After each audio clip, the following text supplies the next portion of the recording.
रास्ता बताया, ऐसे हमारे छोटे भाई पूर्व राज्य मंत्री भाई महेंद्र सिंह जी यहाँ पर उपस्थित हमारे बसवागण भक्तगण, अब सभी के नाम बोलो तो बहुत लंबी छोटी बात हो जाएगी, इसलिए मैं शॉर्ट में सभी माता बहनों और बुजुर्गों का, नौजवान दोस्तों का आभार व्यक्त करता हूँ और भाई महेंद्र लुंठी जी को धन्यवाद देता हूँ कि आपने प्रतिवर्ष की भांति इस वर्ष भी बाबा की डोली यात्रा का यहाँ पे स्वागत किया।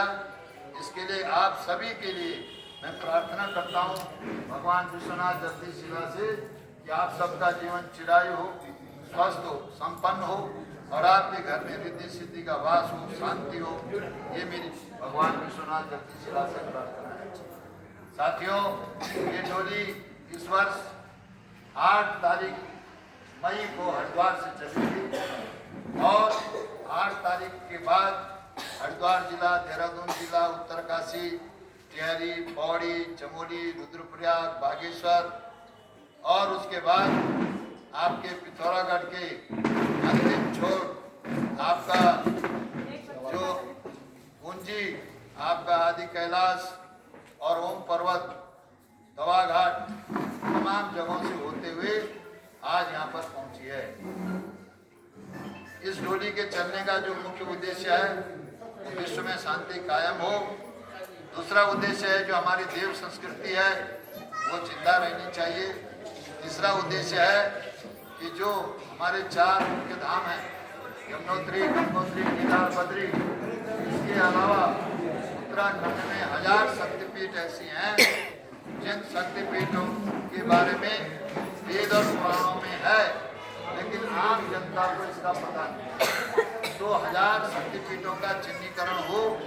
अब तक 26 वर्ष की यात्रा में, ये 26वां वर्ष है, 26 वर्ष की यात्रा में 378 देवालयों का डोली ने चिन्हीकरण किया है कि वो धाम का स्वरूप लें और उसके लिए संकल्प लेने की बात है। इस वर्ष डोली यात्रा का एक उद्देश्य ये भी है कि हमारे संस्कृत भाषा का उन्नयन हो, संस्कृत के विद्यालय खुले। दूसरा एक उद्देश्य और है कि यहाँ ध्यान केंद्र खुले।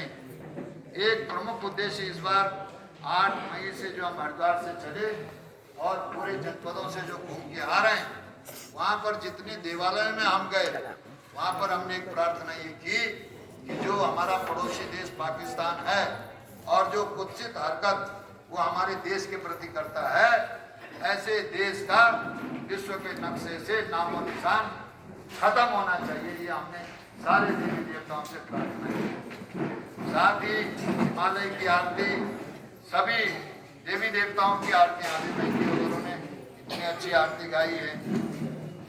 सभी देवी देवताओं की आरतियां हैं, लेकिन हिमालय की आरती आज तक नहीं। इस बार हिमालय की आरती जो है वो इस यात्रा में हमने सब जगह हिमालय की आरती को गाने का या सुनने का या हिमालय की आरती को प्रसारित करने का ये संकल्प लिया है।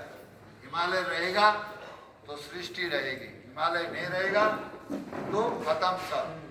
हिमालय जहाँ हमारे भगवान शंकर का वास है, पार्वती का वास है, देवी देवताओं का वास है, उस हिमालय की रक्षा करने का भी हमको संकल्प लेना है।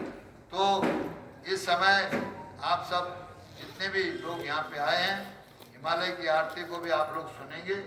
हमने जो इस बार बाबा ने जो 25 वर्ष घूमा और घूमने के बाद जो आदेश दिया कि हिमालय की आरती पूरे उत्तराखंड में गवाई जाए, चाहे देवालय हो चाहे विद्यालय हो, वहाँ पर हिमालय की आरती को सुनाया जाए और उसके बाद पूरे विश्व को ये संदेश दिया जाए कि हिमालय की सुरक्षा की जिम्मेदारी सबकी है, केवल एक ही देश की नहीं है, पूरे विश्व की है।